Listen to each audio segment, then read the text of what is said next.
RERA ಇದೆಯಲ್ಲ, RERA collection centre ಆಗಿದೆ. ಮೊದಲು ಕೇಂದ್ರ ಸರ್ಕಾರ ಅದನ್ನು ತಂದಿದ್ದು ಈ ಫ್ಲಾಟ್ಗಳು ಯಾರು ಕಟ್ತಾ ಇದ್ದಾರೆ ಅದರಲ್ಲಿ ದುಡ್ಡು ಕಟ್ಟುವಂಥವ್ರಿಗೆ ಮೋಸ ಆಗಬಾರ್ದು ಅಂತ ಕಾನೂನು ತಂದಿದ್ದು. ಯಾಕಂದರೆ ತಗೊಂಡು 5-10 ವರ್ಷ ಆದರೂ ಅವರಿಗೆ ಫ್ಲಾಟ್ಗಳು ಕೊಡ್ತಾ ಇರಲಿಲ್ಲ, ಅದಕ್ಕೋಸ್ಕರ ತಂದಿದ್ದು. ಆದರೆ ಇದು ಕರ್ನಾಟಕದಲ್ಲಿ ಮಾತ್ರ ಇದು ವಸೂಲಿ ಕೇಂದ್ರ ಆಗಿದೆ. ಒಂದು ಕಿಚನ್ಗೆ ನೀವು 15,000 ರೂಪಾಯಿ ಏನೋ ಫಿಕ್ಸ್ ಮಾಡಿದ್ದಾರೆ ರೇರಾ ಅವರು, ಫಿಕ್ಸ್ ಮಾಡಿ ದುಡ್ಡು ವಸೂಲಿ ಮಾಡ್ತಾವ್ರೆ. ಅದಕ್ಕೆ ಹೇಳೋರು ಕೇಳೋರು ಏನೂ ಇಲ್ಲ. ಕಡಿವಾಣ ಹೋಗ್ಬಿಟ್ಟು ಈಗ ಅದನ್ನು ಕಲೆಕ್ಷನ್ ಸೆಂಟರ್ ಆಗಿ ಮಾಡ್ಕೊಂಬಿಟ್ಟಿದ್ದಾರೆ.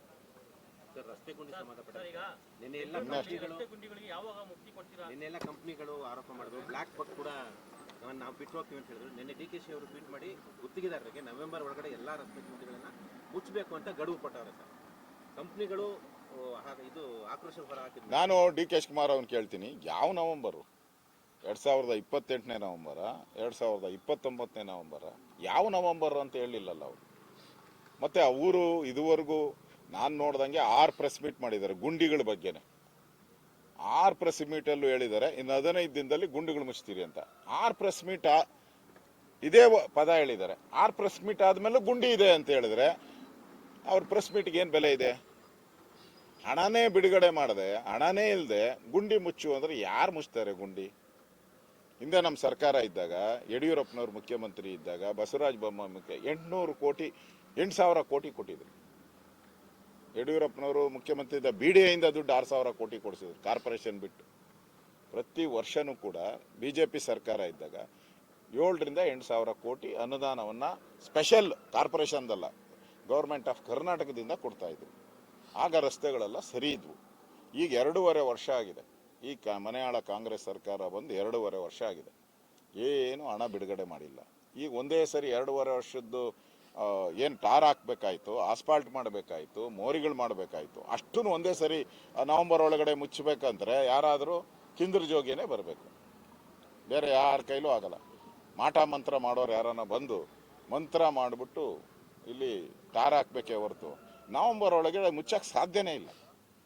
ರಸ್ತೆಗಳಿಗೆ ಗುಂಡಿ ಬಿದ್ದಿಲ್ಲ, ಈಗ ರಸ್ತೆಗಳೆಲ್ಲ ಗುಂಡಿ ಆಗೋಗ್ಬಿಟ್ಟಿದೆ.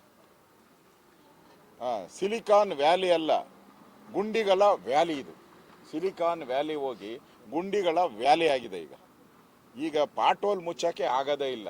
ಎಂಟೈರ್ ರೋಡ್ನೇ ಹೊಸದಾಗಿ ಟಾರ್ ಮಾಡಬೇಕು. ಮೋದಿ ಅವ್ರ ಜನ್ಮ ದಿನಾನ ಕಾಂಗ್ರೆಸ್ ನಿರುದ್ಯೋಗ ದಿನ ಅಂತ ಮಾಡೋದು. ಈಗ ಈ ತರ ಕಂಪ್ನಿಗಳು ಆಚೆ ಹೋದ್ರೆ ನಿರುದ್ಯೋಗ ಹೆಚ್ಚಾಗಲ್ಲ. ಕಾಂಗ್ರೆಸ್ ಅವರು ಗರೀಬಿ ಹಟಾವೋ ಅಂತ ಹೇಳಿ ಎಷ್ಟು ವರ್ಷ ಆಯ್ತಪ್ಪ? 40 ವರ್ಷ 50 ವರ್ಷ ಆಯ್ತು. ಹಂಗಾರೆ ದೇಶದಲ್ಲಿ ಯಾರು ಗರೀಬರೇ ಇಲ್ವಾ? ಹೇಳ್ಬೇಕಲ್ಲ ಕಾಂಗ್ರೆಸ್ ಅವರು. ಗರೀಬಿ ಹಟಾವೋ ಅಂತ ಹೇಳಿದವರು ಕಾಂಗ್ರೆಸ್ ಅವರು. ಹಂಗಾರೆ ಕರ್ನಾಟಕದಲ್ಲಿ ಯಾಕೆ ನೀವು ಫ್ರೀನ ಕೊಡ್ತೀರಾ? ಬಡವರು ಸಾಹುಕಾರರೇ ಇದ್ದಿದ್ರೆ ಫ್ರೀ ಯಾಕೆ ಕೊಡ್ಬೇಕು ನೀವು? ಹಂಗಾರೆ ನಿಮ್ಮ ಗರೀಬಿ ಹಟಾವೋ ಏನಾಯ್ತು? ಇಂದಿರಾ ಗಾಂಧಿ ಅವರ ಗರೀಬಿ ಹಟಾವೋ ಏನಾಯ್ತು? ಮೋದಿನ ಕೇಳಕ್ಕೆ ಮುಂಚೆ ನಿಮ್ಮ ಗರೀಬಿ ಹಟಾವೋ ಏನಾಯ್ತು?